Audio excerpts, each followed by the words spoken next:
Cómo una iglesia que caminó unida durante 1000 años terminó dividiéndose en dos mundos enfrentados. En este video descubrirás la historia real detrás del gran cisma de 1054, el momento en que el cristianismo se partió en dos: católicos en Occidente y ortodoxos en Oriente. Pero atención, esta no es solo una historia de teología, es una trama de poder, orgullo, traición y diferencias culturales que venían gestándose desde siglos antes. Quédate hasta el final, porque entender esta ruptura es entender la raíz de una división que sigue marcando el mundo cristiano hasta hoy. ¿Alguna vez te has preguntado por qué existen dos grandes ramas del cristianismo que parecen tan similares y a la vez tan diferentes? Imagina un árbol frondoso cuyo tronco, tras 1000 años de crecimiento unido, se bifurcó en dos enormes ramas que siguieron creciendo, separadas pero paralelas, nutriéndose de las mismas raíces pero desarrollándose de manera distinta. Así podríamos visualizar lo que ocurrió con la iglesia cristiana hace casi un milenio, cuando se produjo la ruptura que conocemos como el Gran Cisma de 1054. Esta historia no comienza realmente en el siglo XI, sino mucho antes. Es un relato de poder, cultura, idioma y, por supuesto, fe. Es también la historia de cómo pequeñas diferencias, acumuladas a lo largo de siglos, pueden eventualmente crear abismos tan profundos que parecen imposibles de cruzar. En Occidente estamos familiarizados con el cristianismo católico, con su centro en Roma y su figura del Papa. Pero en Oriente, desde Grecia hasta Rusia, florece otra expresión del cristianismo igualmente antigua y rica: la ortodoxia. Para comprender esta división, debemos emprender un viaje a través del tiempo y el espacio, recorriendo las costas del Mediterráneo, desde las calles de Roma hasta las cúpulas doradas de Constantinopla. Debemos imaginar un mundo donde el cristianismo era joven, donde las distancias eran enormes y las comunicaciones lentas, donde las diferencias culturales entre el este helenístico y el oeste latino comenzaban a hacerse evidentes incluso antes de que la propia religión fuera legal. Lo fascinante de esta historia es que no se trata simplemente de una disputa teológica, aunque eso también tuvo su papel. Es una historia profundamente humana sobre identidad, pertenencia y la manera en que interpretamos nuestra relación con lo divino. Es una historia de emperadores y papas, de monjes y patriarcas, pero también de personas ordinarias cuyas vidas fueron moldeadas por decisiones tomadas en palacios y catedrales lejanas. Y si bien hablaremos de un momento concreto, ese año 1054 que ha pasado a la historia como la fecha del Gran Cisma, veremos que la realidad fue mucho más compleja. La ruptura no se produjo de un día para otro, sino que fue el resultado de un largo proceso que había comenzado siglos antes y que, en cierto sentido, continúa hasta nuestros días en los esfuerzos por reconciliar estas dos grandes tradiciones cristianas. Antes de adentrarnos en esta fascinante historia, necesitamos aclarar algunos términos que nos ayudarán a entender mejor el relato. Cuando hablamos de católico y ortodoxo, no siempre comprendemos el significado original de estas palabras.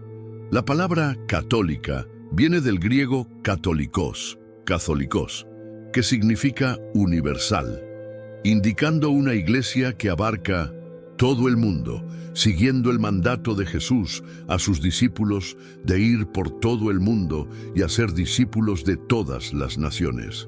Es curioso saber que la Iglesia Ortodoxa se denomina oficialmente Iglesia Católica Apostólica Ortodoxa, aunque, para evitar confusiones, en nuestro relato nos referiremos a ella simplemente como Iglesia Ortodoxa.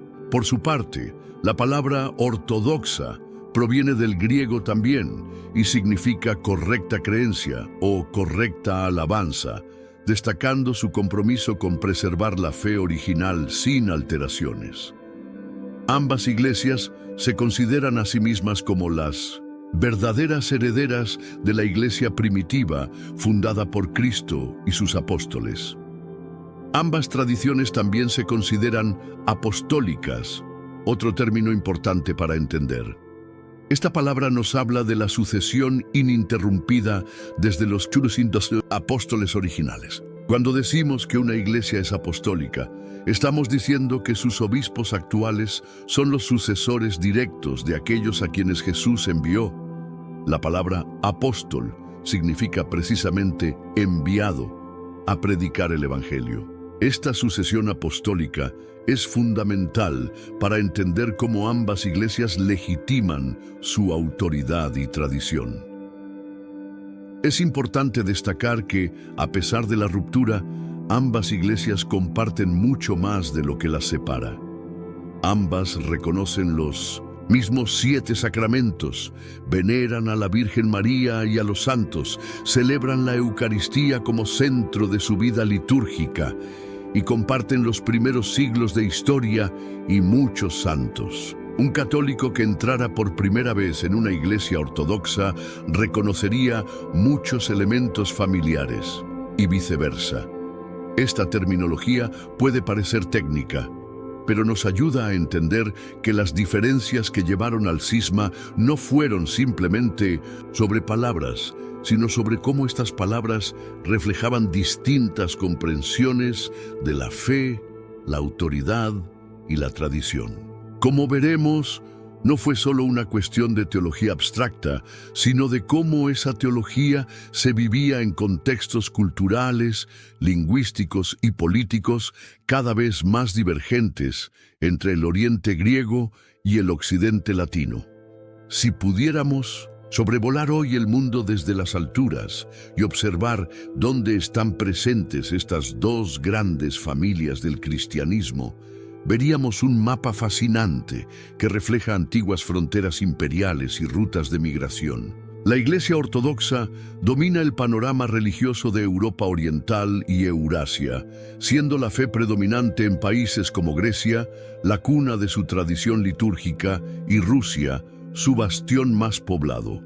También encontramos mayorías ortodoxas en Ucrania, Rumanía, Serbia, Bulgaria, Georgia, Chipre y partes de Oriente Medio, especialmente en comunidades históricas de Siria, Líbano y Egipto. Esta distribución no es casual. Si la superpusiéramos sobre un mapa del antiguo Imperio Romano, veríamos que corresponde casi exactamente con su mitad oriental, aquella donde el griego era la lengua franca y donde el Imperio Bizantino continuó existiendo mucho después de 1900, la caída de Roma. Durante siglos, Constantinopla, actual Estambul, fue el centro de esta cristiandad oriental, irradiando su influencia cultural y religiosa hacia el norte, hasta los pueblos eslavos, y hacia el este por las rutas comerciales que conectaban con Asia. En contraste, la Iglesia Católica tiene su centro en Roma y su presencia es predominante en Europa occidental y meridional. Italia, España, Portugal, Francia, Polonia, Austria, Hungría, Croacia, Lituania e Irlanda. Pero su alcance es verdaderamente global debido a la expansión colonial europea. América Latina es masivamente católica y hay importantes comunidades en África, especialmente en antiguas colonias francesas, belgas, portuguesas y españolas. Filipinas, colonizada por España durante siglos, es el principal bastión católico en Asia. Los números reflejan esta distribución global.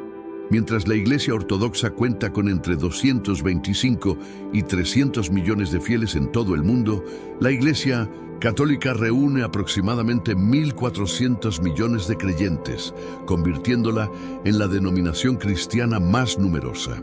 Sin embargo, estos números no cuentan toda la historia, pues la profundidad histórica y la riqueza cultural de la ortodoxia trascienden las cifras.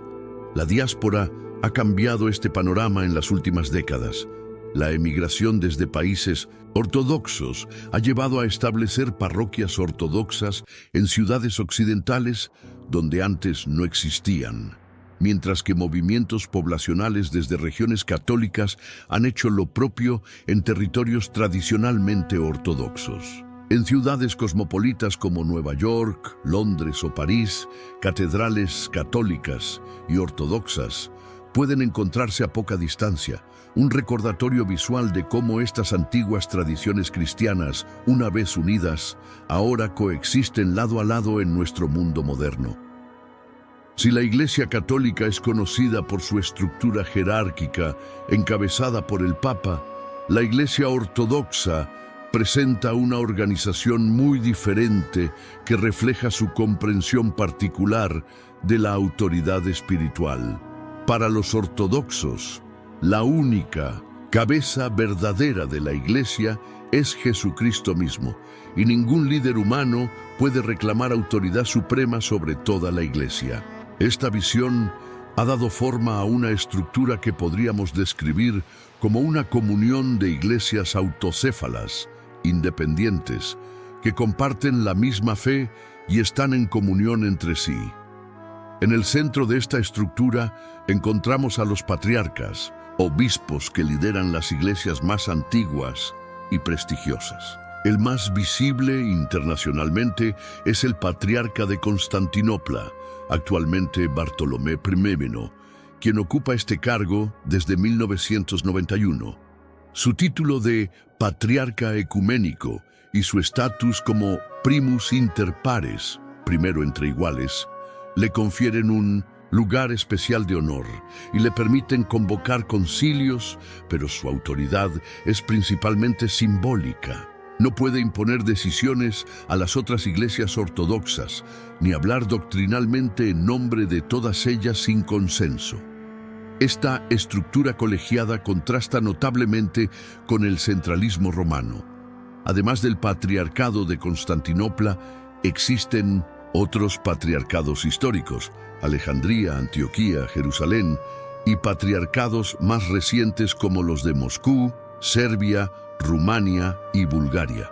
Cada uno de estos patriarcas, junto con los metropolitanos y arzobispos que encabezan otras iglesias ortodoxas nacionales, gobierna su iglesia con independencia administrativa, pero siempre en comunión doctrinal y sacramental con las demás. Las decisiones importantes que afectan a toda la ortodoxia tradicionalmente se toman en concilios donde los representantes de todas las iglesias participan en pie de igualdad. El último gran concilio ortodoxo fue el Gran Concilio Ortodoxo celebrado en Creta en 2016, el primero de su tipo en más de 1000 años, aunque algunas iglesias decidieron no participar, mostrando las tensiones que existen incluso dentro de esta familia eclesial. Esta tradición conciliar refleja la creencia ortodoxa de que el Espíritu Santo guía a la Iglesia colectivamente y no a través de una única figura de autoridad. Las relaciones entre las distintas iglesias ortodoxas no siempre son armoniosas. Existen tensiones históricas, especialmente entre los patriarcados de Constantinopla y Moscú, que en ocasiones compiten por influencia. En los últimos años, conflictos como el de Ucrania han llevado a rupturas de comunión entre algunas iglesias ortodoxas, mostrando cómo cuestiones políticas y nacionales pueden afectar relaciones eclesiásticas. Sin embargo, todos los fieles ortodoxos, independientemente de la jurisdicción a la que pertenezcan, comparten la misma fe, liturgia y tradición, y pueden participar en los sacramentos en cualquier iglesia ortodoxa del mundo. La historia comienza en las polvorientas calles de Jerusalén, poco después de la crucifixión de Jesús. Según los relatos del Nuevo Testamento, especialmente los Hechos de los Apóstoles, los discípulos de Jesús, encabezados por Pedro, Santiago y Juan, formaron la primera comunidad cristiana, dedicándose a la oración, la fracción del pan, la primitiva Eucaristía y la predicación del mensaje de su Maestro. Esta pequeña comunidad judía que veía a Jesús como el Mesías prometido, pronto comenzaría a extenderse por todo el Imperio Romano. Según la tradición católica, el apóstol Pedro, a quien Jesús había designado como roca sobre la cual edificaría su iglesia, viajó a Roma, la capital del imperio, donde estableció su sede episcopal y eventualmente murió martirizado bajo el emperador Nerón, aproximadamente en el año 64 d.C. El lugar de su sepultura, una colina llamada Vaticano, se convertiría con el tiempo en el centro del catolicismo mundial. La basílica que hoy conocemos como San Pedro fue construida sobre lo que la tradición identifica como la tumba del primer papa. La sucesión apostólica comenzó inmediatamente. Lino de Volterra, mencionado brevemente en la segunda carta a Timoteo, se convirtió en el segundo obispo de Roma tras la muerte de Pedro, gobernando la Iglesia romana entre los años 68 y 79 d.C. Le siguieron Anacleto y Clemente I, formando los primeros eslabones de una cadena ininterrumpida que llega hasta el actual Papa Francisco. Sin embargo, es importante entender que estos primeros obispos de Roma no tenían el poder ni la prominencia que asociamos hoy con el papado. Eran pastores de una comunidad local en una iglesia donde todas las comunidades gozaban de considerable autonomía. Los primeros 3 siglos fueron tiempos difíciles para los cristianos, quienes enfrentaron persecuciones esporádicas, pero a veces brutales, por parte de las autoridades romanas. La sangre de los mártires, como escribió Tertuliano, se convirtió en semilla para la iglesia, que creció a pesar de, o quizás debido a, la adversidad. Durante este periodo, la iglesia desarrolló gradualmente su estructura jerárquica de obispos, presbíteros, sacerdotes y diáconos, y comenzó a formular más claramente sus creencias en respuesta a desafíos internos y externos. Ya en estos primeros siglos, la sede romana comenzó a destacarse entre las demás. Su fundación apostólica por Pedro y Pablo, su ubicación en la capital imperial y la firmeza de su fe durante las persecuciones le otorgaron un prestigio especial. Cuando surgían disputas doctrinales, otras iglesias frecuentemente apelaban a Roma para obtener clarificación o mediación. Un ejemplo temprano lo encontramos en Clemente I, quien envió una carta a la iglesia de Corinto para resolver un conflicto interno, mostrando ya una incipiente autoridad moral. Sin embargo, pasarían siglos antes de que los obispos de Roma reclamaran y ejercieran la jurisdicción universal que caracteriza al papado moderno. La figura del Papa, tal como la conocemos hoy, no surgió completamente formada en los primeros siglos del cristianismo, sino que fue evolucionando gradualmente. Lino de Volterra, el sucesor inmediato de Pedro como obispo de Roma, no poseía el poder ni la autoridad universal que asociamos con el papado moderno. Era simplemente uno entre muchos obispos que guiaban a las primeras comunidades cristianas, aunque su posición como líder de la iglesia en la capital imperial le confería cierto prestigio. En el siglo III, vemos ya señales de que la sede romana estaba ganando mayor reconocimiento. El obispo Esteban I, 254-257, comenzó a intervenir en disputas de otras iglesias locales sobre el rebautismo de herejes, citando su sucesión desde Pedro. Esta intervención provocó resistencia, notablemente del obispo Cipriano de Cartago, quien defendía la igual autoridad de todos los obispos, prefigurando tensiones que eventualmente contribuirían al cisma. Sin embargo, la práctica de apelar a Roma como árbitro final en disputas eclesiásticas se hizo cada vez más común. Un momento crucial en la evolución del papado llegó con el Papa Dámaso I, 366-384, quien comenzó a referirse regularmente a Roma como la sede apostólica por excelencia. Fue bajo su pontificado cuando el emperador Teodosio I promulgó el Edicto de Tesalónica, 380, que estableció el cristianismo como religión oficial del imperio y específicamente reconoció la autoridad de los obispos de Roma y Alejandría. Dámaso también encargó a San Jerónimo la traducción de la Biblia al latín, la Vulgata, fortaleciendo la influencia cultural latina en la teología occidental. El Papa León I, conocido como el Grande, 440-461, marcó otro hito en la expansión de la autoridad papal. Cuando el Concilio de Calcedonia, 451, debatía sobre la naturaleza de Cristo, León envió su famoso Tomo, una carta doctrinal que fue aclamada por los padres conciliares con las palabras: Pedro ha hablado por León. Este reconocimiento fortaleció enormemente la idea de que el obispo de Roma hablaba con la autoridad del príncipe de los apóstoles. León también convenció al líder huno Atila de no atacar Roma, demostrando el creciente papel político de los papas. La caída del Imperio Romano de Occidente en 476 creó un vacío de poder que los papas comenzaron gradualmente a llenar. En ausencia de una autoridad civil fuerte, el obispo de Roma asumió más responsabilidades temporales, convirtiéndose en una figura clave para la protección de la ciudad y la preservación de la cultura clásica. El Papa Gregorio I el Grande, 590-604, proveniente de una noble familia romana, administró extensas propiedades de la Iglesia, los patrimonios de San Pedro, reorganizó la liturgia, envió misioneros a Inglaterra y estableció relaciones diplomáticas con los reinos bárbaros que habían sucedido al imperio.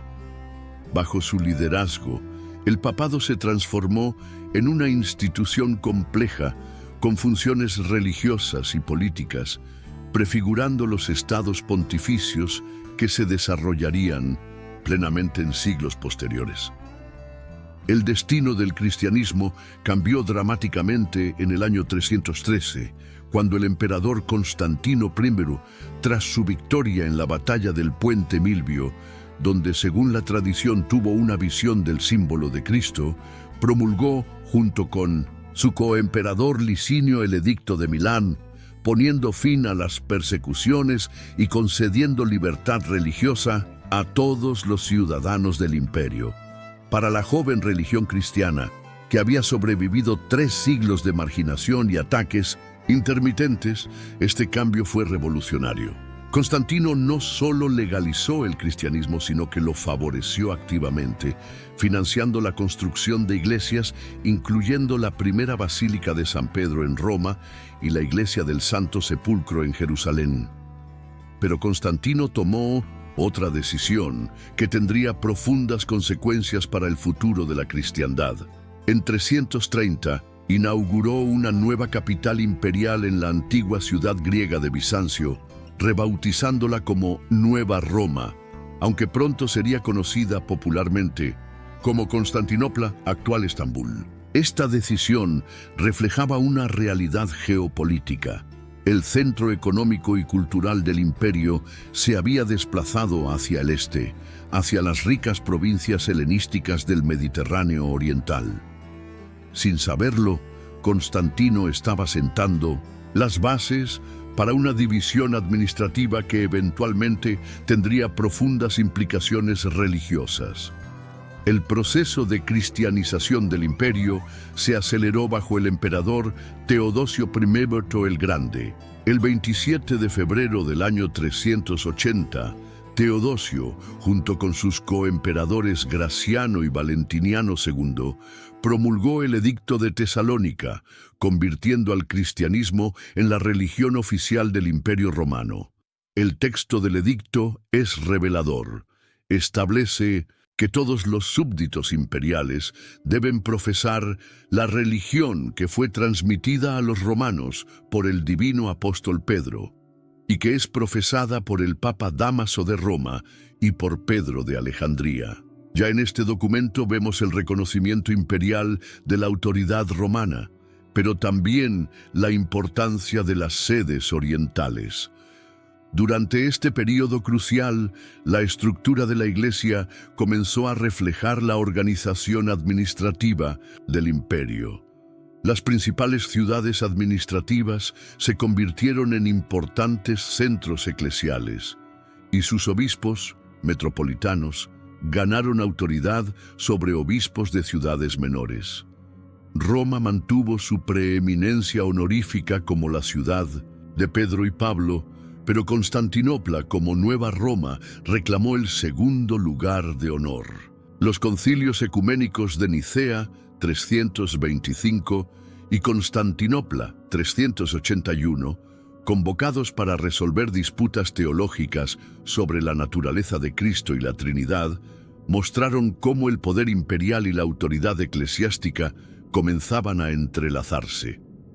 Este período vio también el florecimiento de la teología cristiana y la vida monástica. Grandes padres de la Iglesia como Basilio de Cesarea, Gregorio Nacianceno y Juan Crisóstomo en Oriente, y Ambrosio, Jerónimo y Agustín en Occidente, desarrollaron y profundizaron la comprensión cristiana de la fe.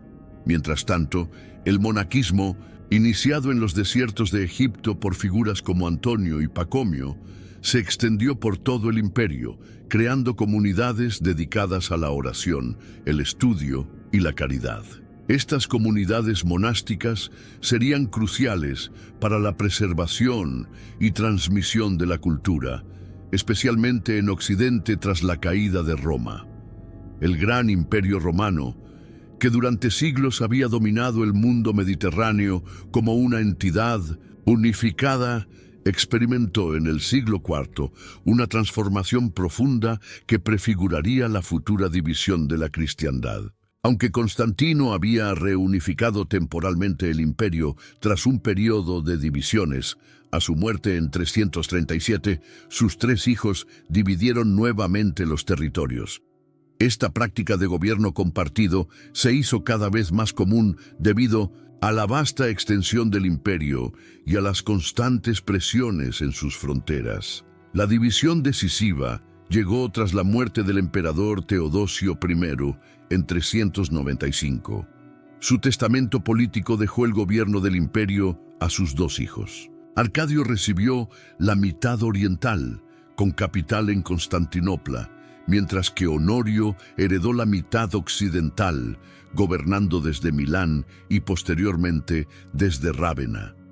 Lo que inicialmente se concibió como una división administrativa dentro de un imperio teóricamente unido, con el tiempo se convertiría en una separación permanente.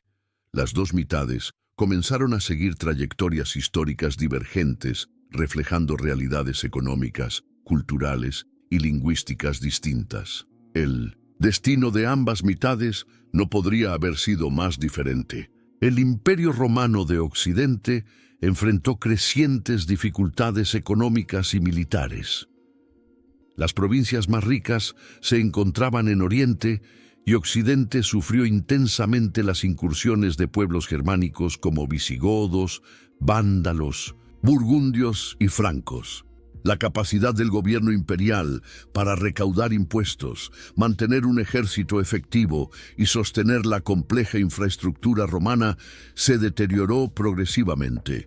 En 410, Roma fue saqueada por los visigodos liderados por Alarico, un golpe psicológico devastador para un imperio que no había visto enemigos dentro de sus murallas en casi 800 años. El golpe final para el Imperio Occidental llegó en 476, cuando el joven emperador Rómulo Augustulo fue depuesto por el jefe militar germánico Odoacro. Aunque algunos historiadores señalan que este evento pasó casi desapercibido en su momento y que estructuras romanas continuaron funcionando bajo gobiernos germánicos, tradicionalmente marca el fin del Imperio Romano de Occidente.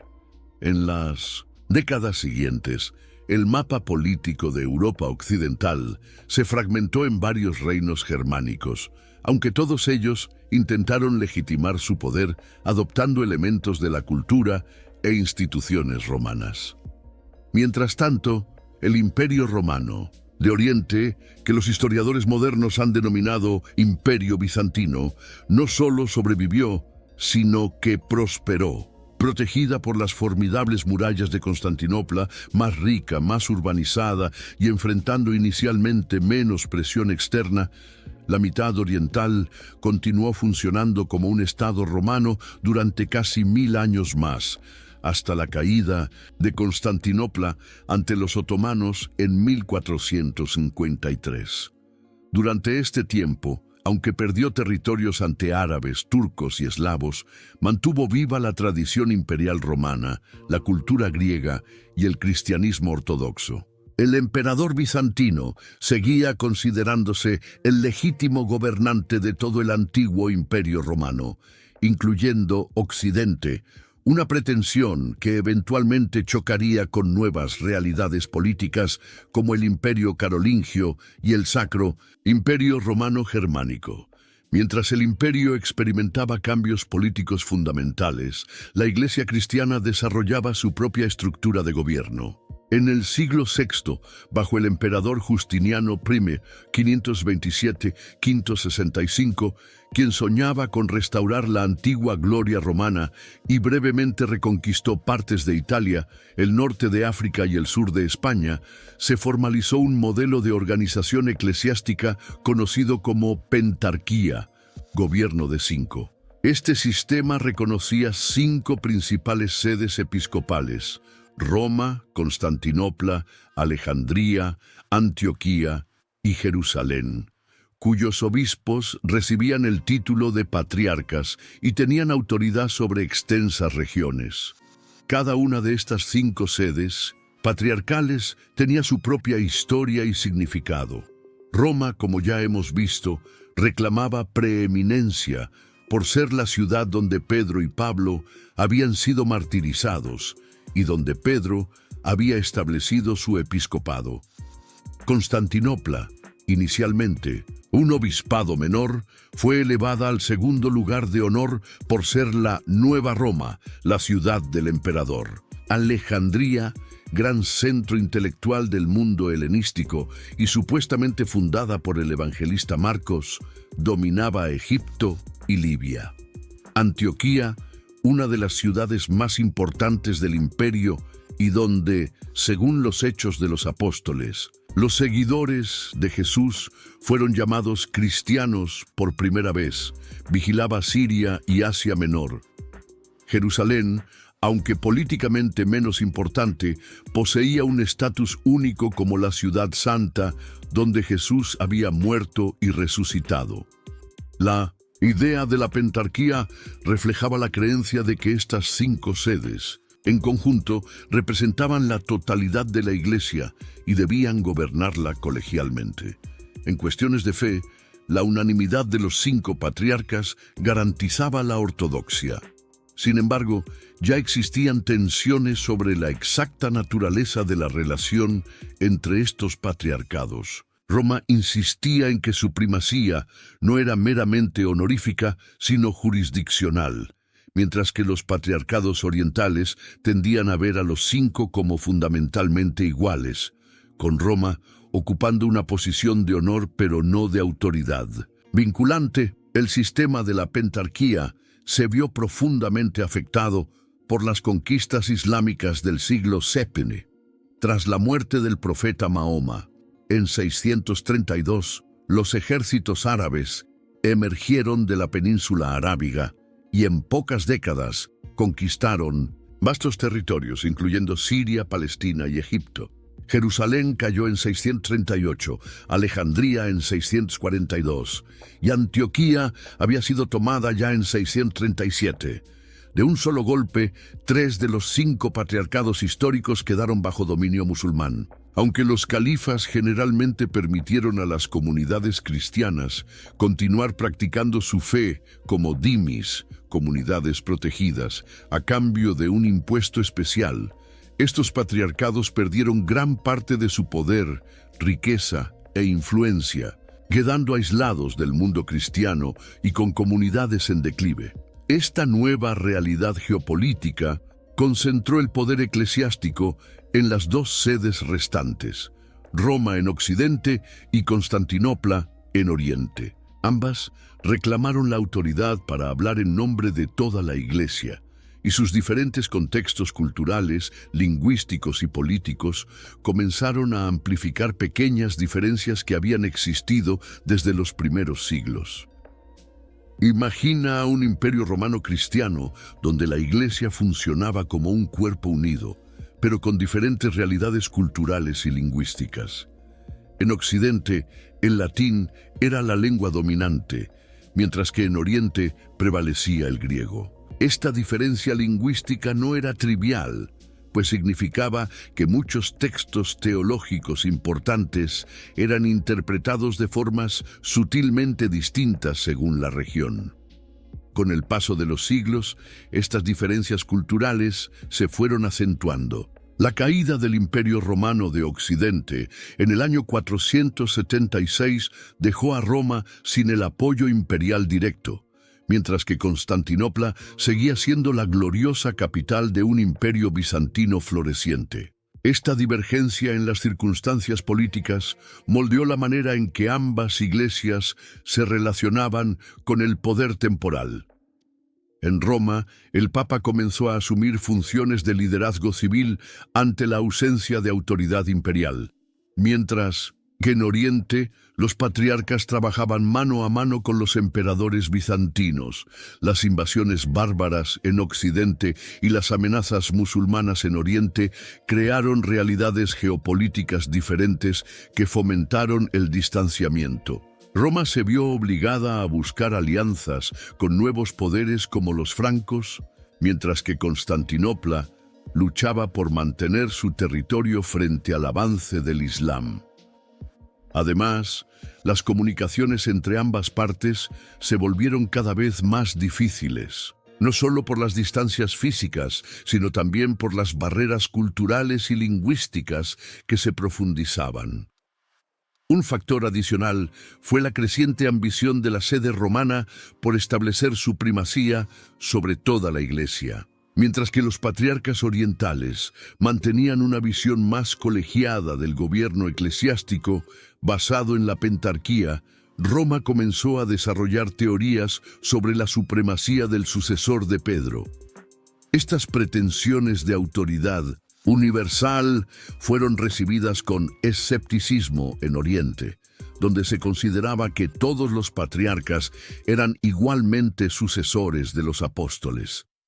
Con el tiempo, estas diferencias se manifestaron en prácticas litúrgicas divergentes, costumbres eclesiásticas distintas y eventualmente en disputas teológicas. La Iglesia, que había caminado unida durante siglos, ahora avanzaba por senderos cada vez más separados, como dos hermanos que, viviendo en casas distintas, comienzan a desarrollar hábitos y visiones del mundo diferentes.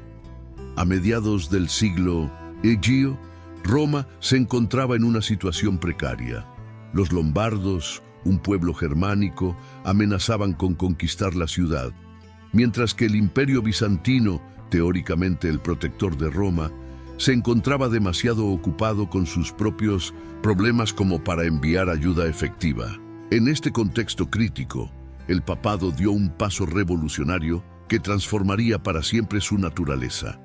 El Papa Esteban II, 752-757, tomó una decisión que alteraría el curso de la historia. Cruzó los Alpes para solicitar ayuda a Pipino el Breve, rey de los francos. Este viaje no solo buscaba protección militar, sino que también marcó el inicio de una nueva era política para el papado.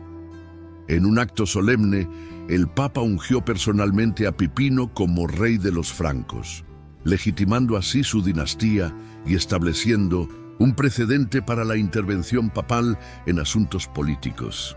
Como agradecimiento por la legitimación papal, Pipino derrotó a los lombardos y en el año 756 realizó la famosa donación de Pipino, mediante la cual entregó al Papa los territorios conquistados en el centro de Italia.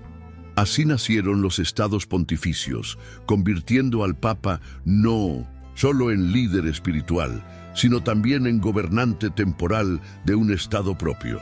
Esta transformación del papado en una potencia territorial fue vista con desconfianza desde Constantinopla, donde se consideraba que el Papa estaba usurpando tierras que legítimamente pertenecían al Imperio Bizantino.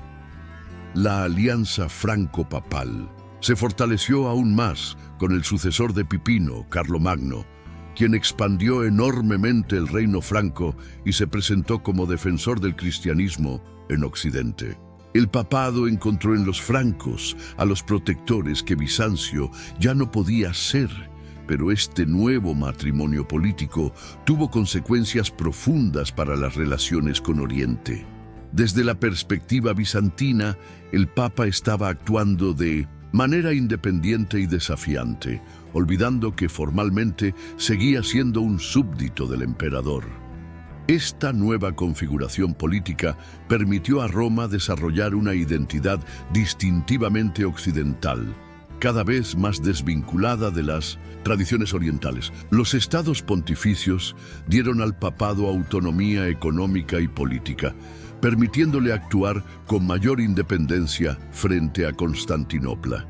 Sin embargo, también lo ataron a las complicaciones de la política italiana y europea, involucrando al papado en guerras, alianzas y conflictos que en ocasiones poco tenían que ver con su misión espiritual. La semilla de dos concepciones muy diferentes sobre la relación entre Iglesia y Estado estaba ya plantada.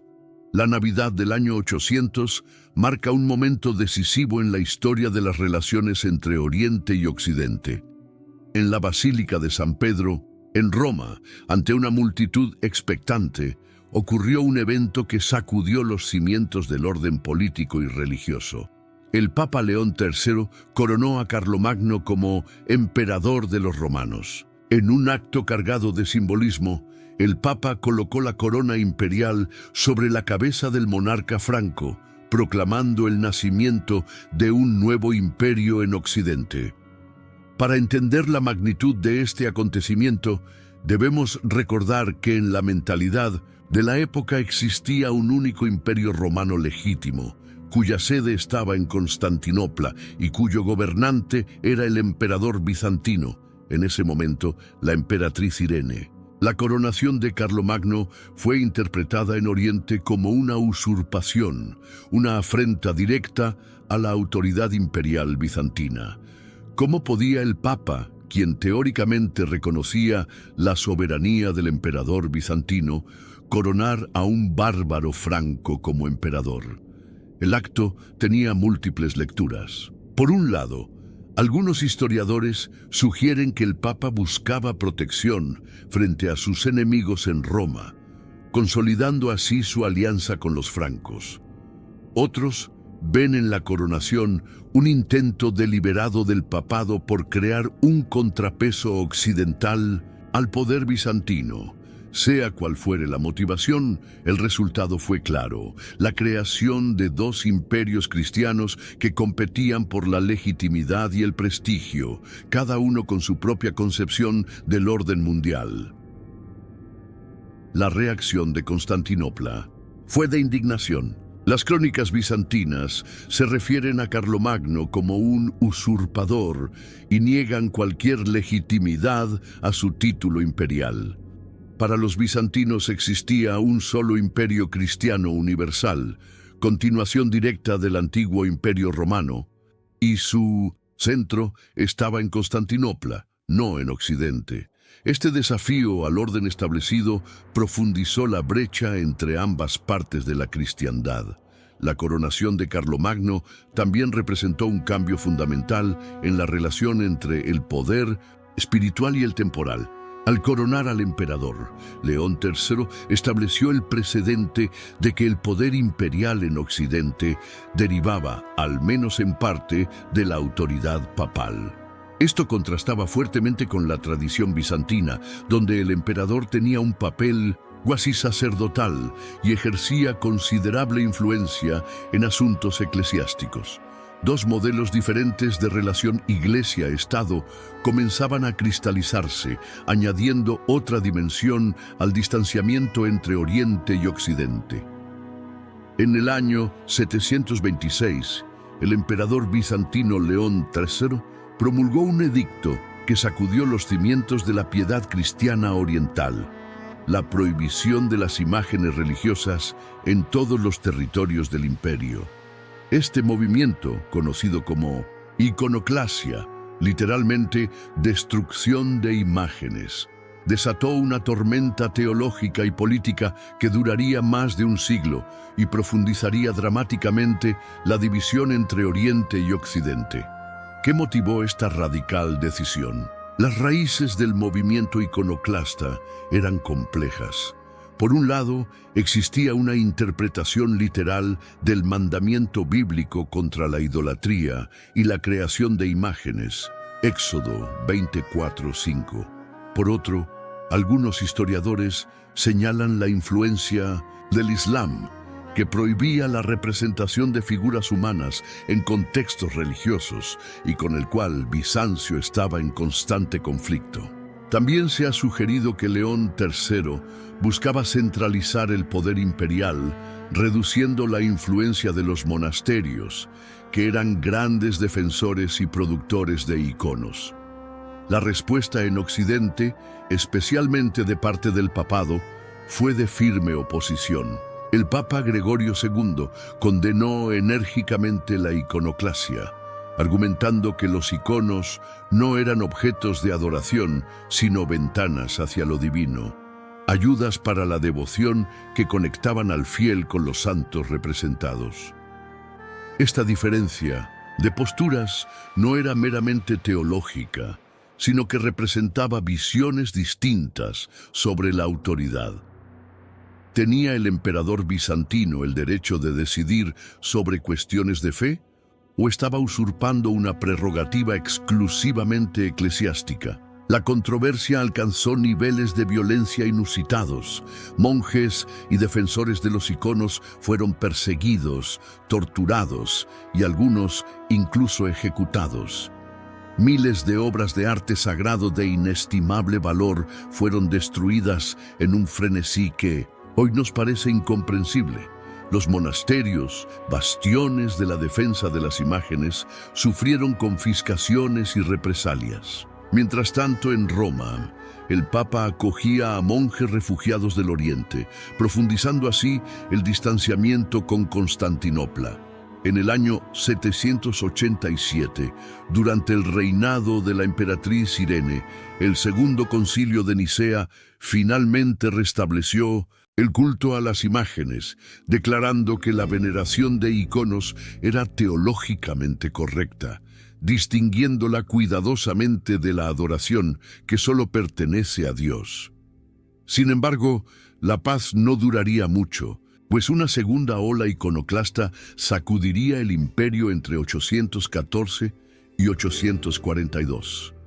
No sería hasta el año 843, con la celebración del Domingo de la Ortodoxia, cuando la veneración de imágenes quedaría definitivamente restaurada en el Oriente cristiano. Para entonces, el daño en las relaciones entre Roma y Constantinopla ya estaba hecho, y una nueva grieta se había abierto en la unidad de la Iglesia. A medida que avanzaba el primer milenio cristiano, las iglesias de Oriente y Occidente no solo se distanciaban por razones políticas y culturales, sino que también desarrollaban comprensiones teológicas cada vez más divergentes. Entre estas diferencias, la controversia del filioque ocupa un lugar central, siendo quizás la disputa teológica más significativa que contribuyó al cisma. El término filioque, que en latín significa «y del Hijo», se refiere a una adición realizada al credo niceno-constantinopolitano en Occidente. Mientras que la versión original afirmaba que el Espíritu Santo procede del Padre, La versión occidental modificada declaraba que procedía del Padre y del Hijo. Esta aparentemente pequeña adición tenía implicaciones teológicas profundas sobre la comprensión de la Trinidad. Para los orientales, esta modificación unilateral era inaceptable por dos razones. Primero, alteraba un credo establecido por concilios ecuménicos sin consultar a toda la Iglesia. Segundo, parecía comprometer la monarquía del Padre como única, fuente de la divinidad. Otra diferencia fundamental se centraba en la autoridad papal. Mientras que Roma desarrolló gradualmente la doctrina de la primacía jurisdiccional universal del Papa como sucesor de Pedro, los orientales sostenían una visión más conciliar del gobierno eclesiástico. Para los ortodoxos, aunque el obispo de Roma merecía un primado de honor como primero entre iguales, esto no le otorgaba autoridad directa sobre las otras iglesias patriarcales. La famosa declaración del Papa Gelasio I en el siglo V, Roma ha hablado, la causa está concluida, ilustra esta creciente autoconcepción papal que los orientales veían con alarma. Las prácticas litúrgicas también revelaban diferencias significativas. En Occidente, el uso del pan ácimo, sin levadura, para la Eucaristía había comenzado a generalizarse, mientras que en Oriente se mantenía la tradición del pan fermentado. Esta diferencia, aparentemente menor, adquirió un significado simbólico durante las controversias del siglo XI. Asimismo, el celibato obligatorio para todos los sacerdotes se impuso en Occidente, mientras que en Oriente se permitía, y se permite hasta hoy, el matrimonio de los sacerdotes antes de su ordenación, aunque no después.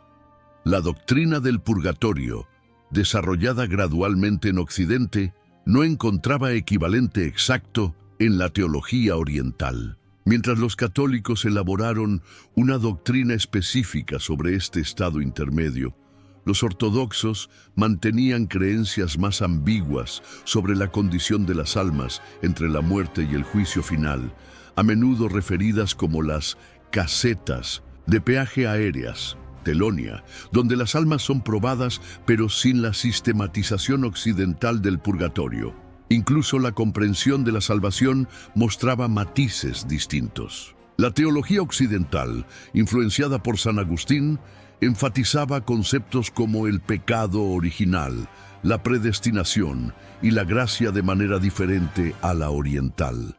Mientras Occidente desarrollaba una visión más jurídica de la salvación, satisfacción, mérito, pena, Oriente mantenía un enfoque más místico y transformador, teosis o divinización.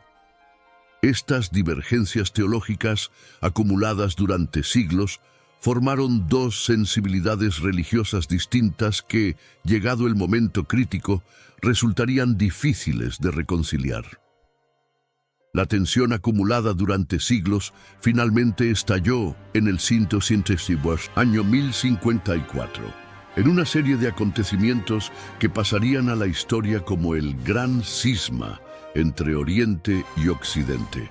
El escenario para esta ruptura definitiva se preparó con la llegada a Constantinopla de una delegación papal liderada por el cardenal Humberto de Silva Candida, enviado por el Papa León IX para resolver disputas con el patriarca Miguel Cerulario. Las circunstancias no podían ser menos propicias para una reconciliación. El Papa León IX había fallecido durante la misión de Humberto, lo que técnicamente invalidaba la autoridad del legado papal. Sin embargo, el impetuoso cardenal decidió continuar con su misión. Por su parte, el patriarca Miguel Cerulario, conocido por su fuerte carácter y su postura antilatina, se negó incluso a recibir a los delegados papales, considerando que no merecían el respeto protocolar debido a representantes del Papa. El conflicto se había intensificado previamente cuando el arzobispo León de Ácrida, aliado de Cerulario, envió una carta al obispo Juan de Trani criticando duramente las prácticas occidentales, especialmente el uso de pan ácimo en la Eucaristía. Esta carta, que llegó a manos del Papa, fue considerada un ataque directo a las tradiciones romanas. Simultáneamente, Cerulario había ordenado el cierre de las iglesias latinas en Constantinopla, un acto que Roma interpretó como una provocación directa. La situación llegó a su clímax el 16 de julio de 1054. El cardenal Humberto, frustrado por la negativa de Cerulario a negociar, tomó una decisión drástica. Entró en la Catedral de Santa Sofía durante la liturgia y depositó sobre el altar mayor una bula de excomunión contra el patriarca y sus seguidores. Este acto, realizado con gran teatralidad ante la asamblea, atónita, representaba la ruptura más severa posible entre las iglesias. La respuesta no se hizo esperar. Cerulario convocó un sínodo que, a su vez, excomulgó a Humberto y a sus acompañantes, aunque significativamente no al Papa ni a toda la Iglesia occidental. El intercambio de excomuniones selló formalmente una división que, en realidad, había estado gestándose durante siglos. Lo que comenzó como una disputa entre personalidades fuertes se convirtió en el símbolo de la separación entre dos tradiciones cristianas que ya no podían encontrar un lenguaje común. El cisma de 1054, aunque dramático, no representó una ruptura completa e inmediata en la conciencia de los cristianos de la época. Durante las décadas siguientes, muchos fieles y clérigos de ambos lados no eran plenamente conscientes de la magnitud de la división o esperaban que fuera temporal. Las comunicaciones lentas de la época medieval significaban que la noticia del cisma tardó en difundirse, y en muchos lugares apartados, católicos y ortodoxos continuaron interactuando sin percibir cambios significativos. Sin embargo, varios acontecimientos posteriores profundizaron la división y la hicieron irreversible. En 1182, un episodio particularmente oscuro ocurrió en Constantinopla: la masacre de los latinos. Debido a tensiones políticas y económicas, una turba atacó los barrios habitados por comerciantes y residentes occidentales, resultando en miles de muertos. Este acto de violencia dejó una herida profunda en las relaciones entre Oriente y Occidente, alimentando el resentimiento mutuo. La Cuarta Cruzada de 1204 marcó quizás el punto de no retorno. Originalmente destinada a recuperar Jerusalén, la cruzada fue desviada hacia Constantinopla por intereses políticos y económicos, especialmente de los venecianos. El resultado fue el saqueo brutal de la capital bizantina por parte de los cruzados occidentales. Durante 3 días, la ciudad más rica y sofisticada de la cristiandad fue sometida a un pillaje despiadado. Reliquias sagradas, obras de arte invaluables y tesoros acumulados durante siglos fueron robados o destruidos. La Catedral de Santa Sofía fue profanada y se estableció un imperio latino que duraría hasta 1261. Esta traición, como fue percibida en Oriente, hizo que la división religiosa se convirtiera en un abismo casi infranqueable. Para los bizantinos, los latinos ya no eran hermanos separados, sino enemigos que habían demostrado su barbarie. La expresión atribuida a un alto oficial bizantino, mejor el turbante del sultán que la mitra del papa, refleja el nivel de animosidad que llegó a existir. La caída de Constantinopla ante los turcos otomanos en 1453 añadió otra dimensión a la separación. Con la antigua capital bizantina bajo dominio musulmán y la Iglesia ortodoxa funcionando en un contexto de sometimiento, las posibilidades de diálogo con Roma se redujeron drásticamente. Mientras tanto, en Occidente, el Renacimiento, la Reforma protestante y posteriormente la Ilustración crearon un contexto cultural e intelectual cada vez más distante de la experiencia oriental. El siglo XX trajo consigo señales de esperanza para la relación entre católicos y ortodoxos. Un momento histórico ocurrió el 7 de diciembre de 1965, cuando el Papa Pablo VI y el patriarca ecuménico Atenágoras I realizaron una declaración conjunta levantando mutuamente las excomuniones de 1054. Este gesto simbólico, aunque no representaba una reunificación, eliminaba un obstáculo importante para el diálogo. Desde entonces se han producido numerosos encuentros entre líderes de ambas iglesias. El Papa Juan Pablo II, en particular, dedicó esfuerzos considerables al diálogo ecuménico, afirmando que la Iglesia debía respirar con sus dos pulmones, occidental y oriental.